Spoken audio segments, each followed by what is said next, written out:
it's more than just, man, I have a hard time quitting this. There's social and internal triggers that make you want to smoke and stay smoking. Okay?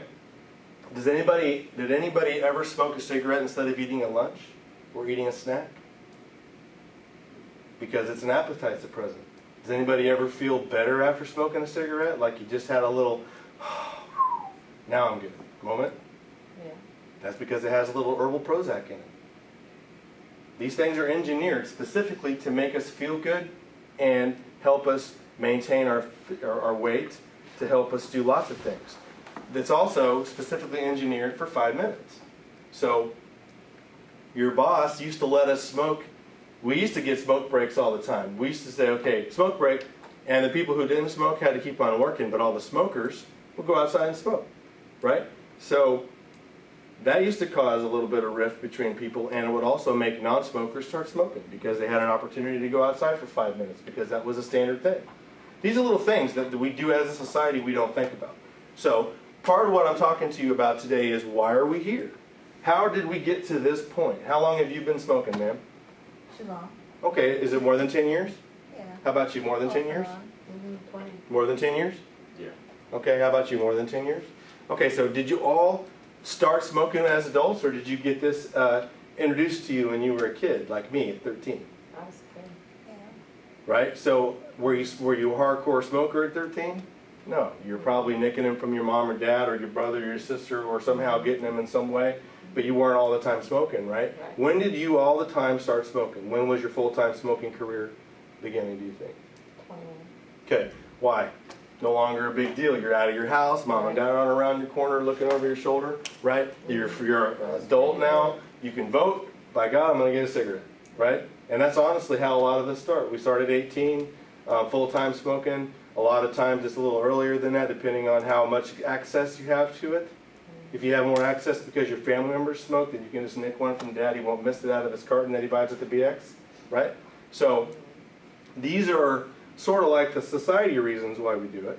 But how do you get to depend on that for your stress? How do you get to depend on that as your time waster, filling up the gaps in your day? How do you get to be hooked on it and you can't quit for 20 years, 30 years, 40 years, 50 years, 60 years? How does that happen to us? Because you know it's bad for you, right? You already know that. You knew that the minute you walked into this door, that smoking cigarettes were bad for you. Like, you know, if the gift is death, this is the box it comes in. It's not a concept that we don't already know, right? So how do we beat it? How have you beat it in the past? What ways were successful for you last time? Even if you quit for a day or a week, how did you do it? Just stopped. Well, how? So just stopping means more than just stopping. It means you just stopped buying it. You just stopped smoking it. You just stopped craving it. You just stopped all of these other little things. It's more than just one step. It's 10 steps. One step means I chose to quit. Okay, now I chose not to buy it anymore. Now I chose to not associate with it anymore. Now I chose to continuously not smoke, to stay off the smoking bandwagon, right? And then life happens. Crack. You light one up. And what happens when you light one up? What happens when you light one up? It becomes harder to quit, guys. Every time you light one up after quitting successfully, it becomes harder. And then you become a 4 times quitter. Or a 10-time quitter. I was a 9-time quitter. Okay? So it happens. All of us. All of us have to go through this little cycle. It's like wash, rinse, repeat, until you find one thing that sticks in your brain. Well, hopefully you'll get that one thing from me. That's what my goal today is, to go over multiple things, but I want to teach you first why you're here. You're here because you need help. You're here because you can't do it on your own, because you've tried and not successfully done it. Okay? You're here. How do we beat this? Well, you beat this by doing several small little things. Some of them are dumb. Some of them are really smart. Okay? But whatever it is, you have to know where to start. Okay? So I always tell people, you must start smoking in reverse. You have to take yourself and wean yourself down. First of all, we're not creatures of, we're big procrastinators. Let me just go that way. Smokers are great classic procrastinators. We love to put things off and do it when we get to it, okay? And that is everything from laundry to washing your car to going to school to whatever. But I'm here to tell you that you actually have to be a little regimented here. Part of what we want to do is just retrain our brain, okay? When you're going to college, what do you have to do? Step 1, I'm going to go to college. Step 2, let's go meet a counselor. Step 3, let's actually get some classes. Step 4, let's find financial aid. Step 5, let's go ahead and put my butt in the class. What happens when we put our butt in the class? Day after day after day. It becomes a habit, right? And what happens when life throws crap at you but you still have school? What do? When life throws things at you but you still have school, what do? You go to school. You do, right? And how do you achieve that success? Even through stress. Some of us might say smoking, right? But I say it's stress management somehow, okay? We have to understand that this is the same sort of thing. You can't get a degree unless you go to class, can you? Even if it's online and you're sitting in your bathrobe at your house drinking a beer while you're going to class like my brother did, okay? But whatever it is you have to do, you're going, right? And that means you committed to it, right? And that commitment to it means you're going to succeed. That's how you get that paper on your wall. It says, I have a bachelor's degree in BSBS, right? How do we get that? By sticking to it, okay? And you have to make a commitment. And I think for me, when I was pursuing my degree, what I did was I put a little goal. My goal is to do this. And I put it right there where I could see it all the time, okay? My goal isn't to be a pharmacy tech for the Air Force for the rest of my life. I don't want to be that guy. I want to be something else. Something bigger than that. Something broader than that. Something that allows me to impact other people. So I put that goal visually where I could see it all the time. Well, with you, I need you to put your goal of quitting smoking and what you're going to get from the quitting of smoking, visual. Big visual right on top of your fridge, taped to a glass jar where you're going to put your money in from all the money you're saving from not smoking. Okay? It's something that we do every day. Every day you get up, you go to your fridge. You always go to your kitchen. No matter where you live in the world, we live in our kitchen more than our bedroom. Okay? So you go into your kitchen. You see it every day. It could be right by your coffee pot or right on top of your fridge. Okay? And every day you put your, how much does your cigarette cost per pack? Basics are like $3, right? No, they're $4.81. Oh, $4.81. She even knows the change. How about you? How much are you spending? $3.80 a pack. Okay, how about you, sir? I don't know, I sort of roll my own.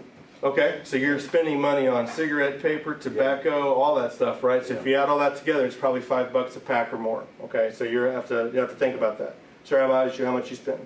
It's about $50 for a carton.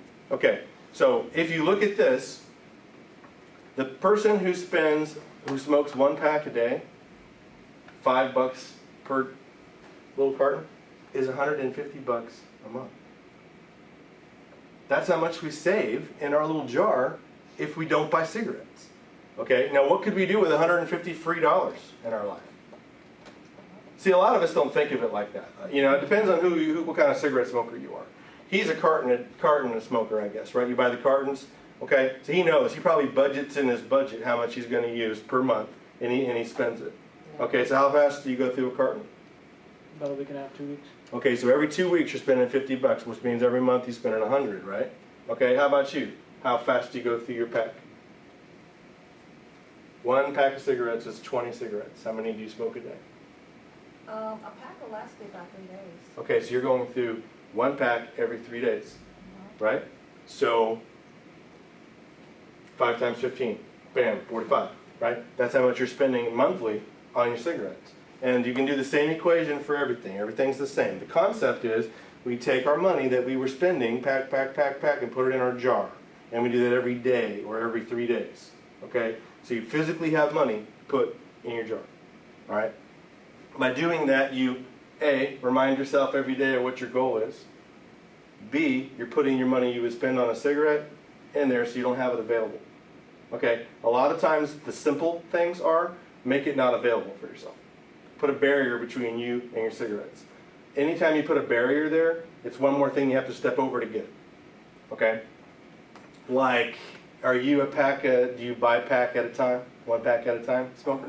Okay. Do you go to 7-Eleven to do it?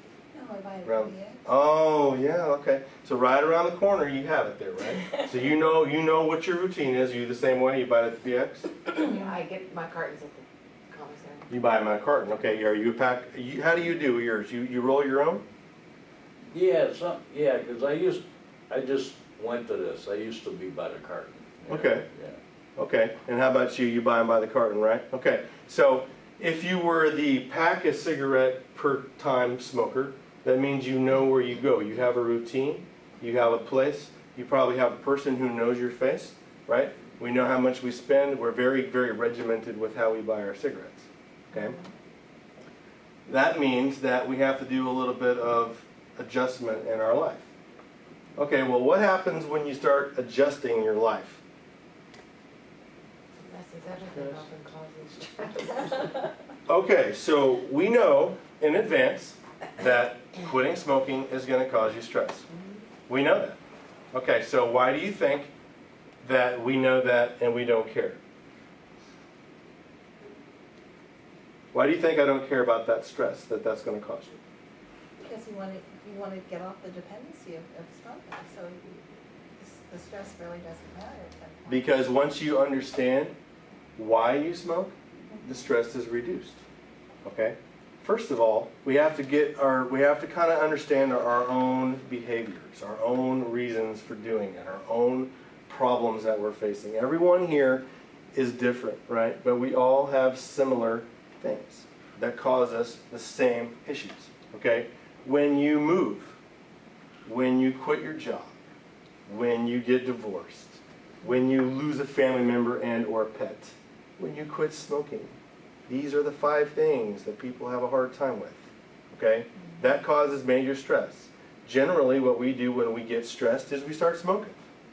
Okay? But now, we got to do something else. So that means we have to think. And by thinking about that in advance, that means we are at step 1 of developing a plan. Do we go into battle without a plan?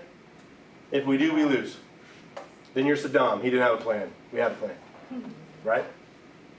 There's reasons for plans. Plans exist because we suck at keeping patterns. So we need a plan to follow, to go back to guide us, to be our beacon, to help us with our reasons for quitting. Okay, so A in your plan is, or step 1 in your plan is, what is your personal reason for being here? Did you have to come to this class because your doctor said if you don't stop smoking right now, you're going to die? Did anybody twist your arm, guilt you, make you feel like if you don't come to this class, you're less than, you're a bad husband or a bad son or a bad wife? No? Okay, good. No. Because we're not here for other people, No. right? You can't go to college for your mom. That's how we have kids who fail out in freshman year because they're too busy partying and not studying, right? They're going for their moms and dads. Their mommies and daddies send them. They don't pay for that. They usually go back to college on their own dime after that, right? Because mommy and daddy said, sorry, buddy, not doing it. Okay? So what happens when we do something for someone else? We fail. We do. You can't do anything for other people. You must do it for yourself to have the commitment to stick to it. So this reason, number 1, is why am I here to quit smoking? Not why did somebody send me here to quit smoking, or what's somebody else's reason. This is your personal reason. Okay, number 2 is, now that I know this one, how am I gonna do it? You're gonna do it by attending this class regularly for 4 weeks.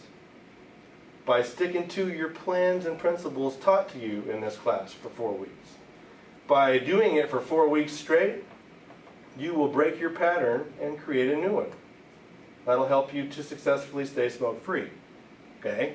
Number 3 is, what do I do when I stop smoking, and how do I not shoot my family? Right? How do I maintain my good behavior and still be a non-smoker? How do I get through that? Well, we have some drugs for you today. These are good drugs. This is Chantix or Zyban or nicotine patches or nicotine gum. We offer all of those options for you guys to try. Has anybody ever tried a medication